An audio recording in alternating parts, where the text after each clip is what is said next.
Hello, everyone. My name is Ahmed. I'm a software engineer. I'm an Apache Beam committer as well, and I have been working with Beam connectors for some time now. And today, I'd like to talk to you guys about managed IOs and what they are, and how they work, and what kind of problems that they are intended for.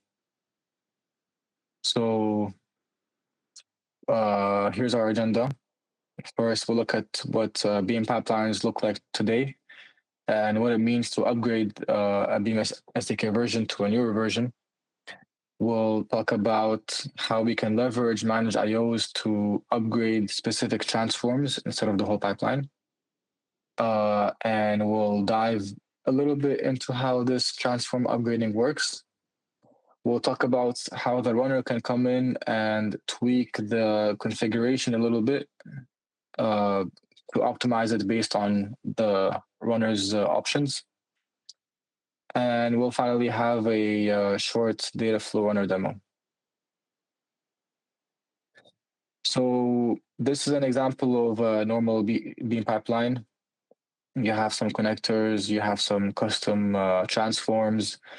You're calling the connectors with their direct API.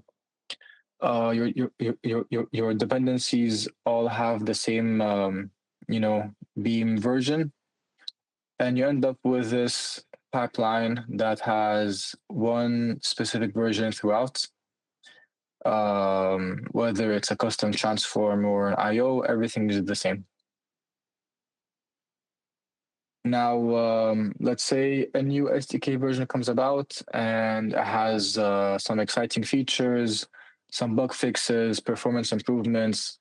It fixes some security vulnerabilities. Maybe there's other incentives as well. And you want to upgrade, but then at the same time, whenever you upgrade, you always have this maintenance overhead. You notice that sometimes you upgrade and it pulls in some transitive dependencies that are incompatible with your project. So you have to always sift through disentangle, the dependency issues that you have to find the root cause. In some cases, also, you might see that you get all these exciting improvements in some IOs, but then one IO that you're using ends up having a regression in the new SDK. And all of these issues are not unique to Beam. These are just natural issues with upgrading libraries in general. But we've seen a lot of users not wanting to upgrade to newer versions because of these reasons. So that's why managed IOs came about. And these are IOs that Beam can inspect and take their configuration, convert it into bytes, and store those bytes onto the pipeline photograph. And what this does is it allows the service or the runner that is executing the pipeline to extract these bytes and convert it back to a configuration and rebuild the transform. And we'll get into it a little bit more, into a little bit more details. But first, we'll talk a little bit more about managed IOs. So like I said, these are IOs that can provide this logic that translates between the bytes and the configuration. One added benefit too is it has a unified interface between different IOs and between Java and Python. So all you need to do is to just use this unified API for all managed IOs and just specify the type of IO that you're trying to use. And all of the configuration can be put in as a map, as you can see here. And this is consistent between Java and Python. And we also try to keep the configuration options consistent across IOs. And so if you look at this page over here, you will see a centralized place for all the configurations that you can use for each IO, and some descriptions and typing and so on. And as I mentioned, all of these are consistent for both Java and Python. Okay, so now we'll get into how the logic for upgrading works. So let's take a look at the original pipeline that I showed in the beginning, but let's replace this IcebergIO sync with its managed version. Now, what happens is you provide a configuration to, configure the transform. So Beam will build the transform based on your configuration, but then it takes an extra step because this is a managed I/O, and it will serialize the configuration into bytes and attach that configuration onto the actual I/O, onto the photo graph. And then the runner can then come along and it can see the I/O and it can see the configuration bytes here. It takes it and it deserializes the configuration. And then it takes the configuration to its own backend. And it has access to a upgraded service. This is, like a service that just stays up to date with the newest stable version of Beam. And it then uses this configuration to build the same I/O in a newer version. And then it takes this I/O, replaces it, and you end up with something that looks like this. You still have the same pipeline version that you started off with.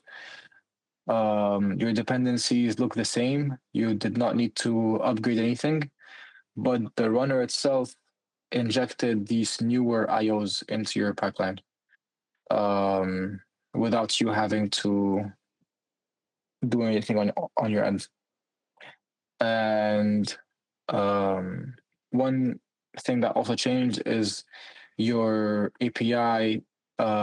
Instead of calling the IOs directly, you're calling them through the managed interface that is unified, and it's easy to just replace, replace this with Iceberg or this with BigQuery, because the API is very similar, so it's easy to be interchangeable. So one other benefit is that the runner itself can come in and modify the transform configuration. So as an example, this is a real example that currently works, is the managed BigQueryIO sync with the Dataflow runner. So here we have a normal configuration for BigQueryIO. The Dataflow runner will come along and it will check and see if this Dataflow option is set. And just briefly, this option just tells Dataflow that the user is okay with duplicates. Dataflow has a bunch of, logic and, like complexity in place to make sure that everything is being processed exactly once. But this tells Dataflow to relax and, like be more cost efficient because the user is okay with duplicates. So when Dataflow notices this, it sets this option in the BigQuery configuration, which uses the BigQuery at least once mode, which is also cost efficient and all that stuff, but just comes at the risk of data duplication. But since you're okay with that already, then, you might as well use this optimization. So this is an example of the runner changing the configuration of the IO, rebuilding it, and then replacing your old IO with it. So a special call out for Dataflow Runner V2, this runner will do everything I just said automatically. So it goes through your pipeline and it detects all the managed IOs and attempts to upgrade all of them first before executing.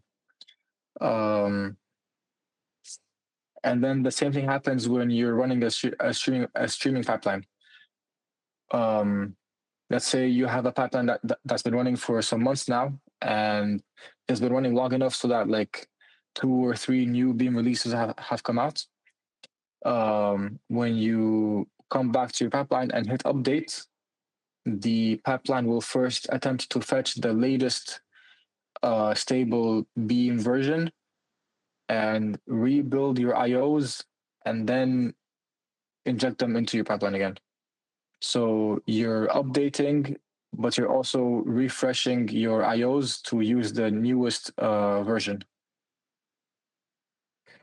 So now let's hop onto this small demo that uses the Dataflow runner to showcase how everything I just said works.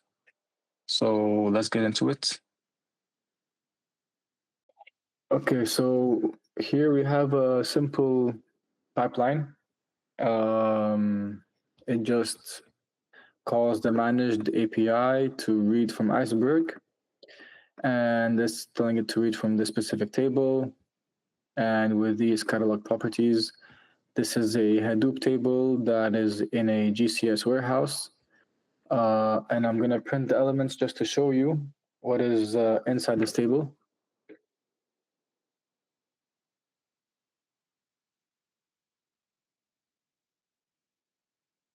So here it is. We have a bunch of rows that have 3 columns each, ID, name, and bool. And I'm running this on on Beam 2.59. Now this is a version that does not have support for creating tables in Iceberg. That feature came in 2.61. So now if I try to use this old version to take my input and write it to a new table, I will see an error.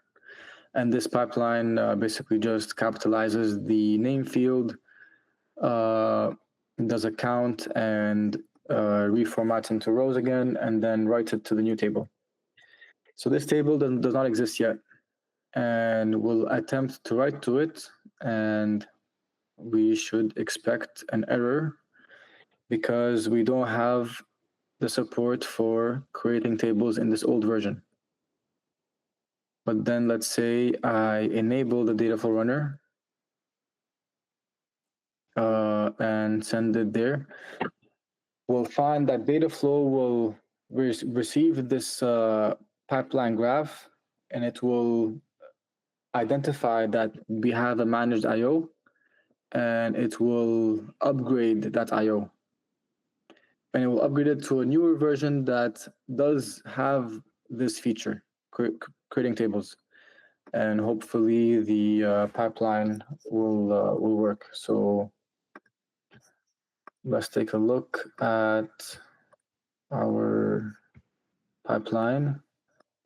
So as you can see, this didn't change. We're still using the older version 2.59, but now what the runner is doing is it has received these 2 transforms, Iceberg read and Iceberg write, and it's currently it's being processed by Dataflow, which means it's trying to fetch the newer versions of these 2 transforms. So it will take some time to do that, and then we'll get back when the pipeline starts running. Okay, so we're back, and we can see that the pipeline started, and it has successfully found those 2 transforms and upgraded them. And now we'll wait for the workers to start up. So as we can see, the pipeline succeeded, and let's look at what happened in these worker logs. So locally, the pipeline failed because it couldn't create create the table. But here we can see that the pipeline that is running on the newer version of the IcebergIO was able to, use this feature because it exists in the newer version. The newer version supports creating the Iceberg table. So it was able to create it and successfully write to it, and everyone's happy. And as the user, I didn't have to change my dependencies or have to, deal with any of that. Dataflow was able to, as you can see back here, Dataflow was able to intercept these managed IOs and upgrade them and use the newer versions. So that's the main benefit of managed IO. That's it for this talk. Thank you very much for your time and your attention. Here are some contacts that you can contact me at if you have any questions or suggestions or anything like that. And feel free to ask me questions here too. Thank you very much for listening.